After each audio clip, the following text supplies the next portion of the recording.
जो खत तुझे वो तेरी याद में हजारों रंग के नजारे बन गए। सवेरा जब हुआ तो एक बार की बात है, एक पिता ने अपने बेटे को पढ़ाया लिखाया, बेटा बड़ा होकर आईएएस ऑफिसर बन गया। बेटा घर से दूर रहने लगा। एक दिन पिता अपने बेटे से मिलने के लिए उसके शहर गए। उसके ऑफिस जाकर उसके चैम्बर में गए और उसके कंधे पर हाथ रखकर खड़े हुए और अपने बेटे से एक सवाल पूछा। कहा कि बेटा बताओ, दुनिया में सबसे शक्तिशाली व्यक्ति कौन है? बेटे ने बड़ी शालीनता से जवाब दिया। उसने कहा कि पिताजी मैं ही होऊंगा, और कौन हो सकता है? पिता को इस जवाब की उम्मीद नहीं थी। वो वहां से जाने लगे। वो गेट पर आए और उन्होंने सोचा कि एक बार फिर से पूछता हूँ। वो एक बार फिर से अपने बेटे के पास गए और पूछा कि बताओ बेटा, दुनिया में सबसे शक्तिशाली कौन है? तो बेटे ने इस बार कहा कि पिताजी आप। पिता ने कहा कि अभी तो तुमने खुद को कहा, अभी मुझे कैसे कह रहे हो? बेटे ने कहा कि पिताजी उस वक्त आपका हाथ मेरे कंधे पर था, और जिस वक्त एक पिता का हाथ उसके बेटे के कंधे पर हो, वो दुनिया का तो सबसे शक्तिशाली व्यक्ति ही होगा ना।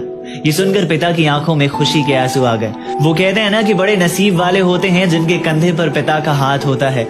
जिंदगी के हर सपने पूरे होते हैं अगर चुप रहना मेरी ताकत है, कमजोरी नहीं। कि चुप रहना मेरी ताकत है, कमजोरी नहीं। और अकेले रहना मेरी आदत है, मजबूरी नहीं।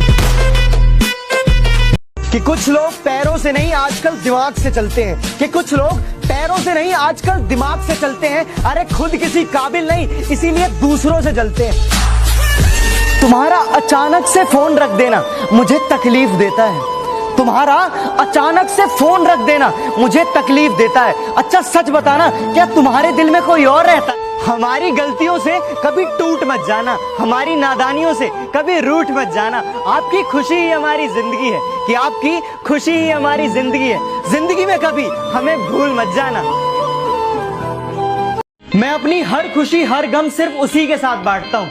कि मैं अपनी हर खुशी हर गम सिर्फ उसी के साथ बांटता हूँ। हाँ, मेरा एक कमीना दोस्त है जिसे मैं अपनी जान मानता हूँ। कुछ नहीं चाहिए, तुम्हारी एक स्माइल ही काफी है। तुम दिल में बसे रहो, बस ये अरमान ही काफी है। हम ये नहीं कहते कि हमारे पास आ जाओ। अरे हम ये नहीं कहते कि हमारे पास आ जाओ, बस हमें याद रखना ये एहसान ही काफी है। बात करने के लिए तड़पा रहे हो ना, तड़पा। पर याद रखना, एक दिन ये आवाज सुनने के लिए तरसोगे। सच कह रहा है दीवाना, तेरे संग पल दो पल को हंसना जो चाह तो। रुला के गया इश्क तेरा, रुला के गया इश्क तेरा।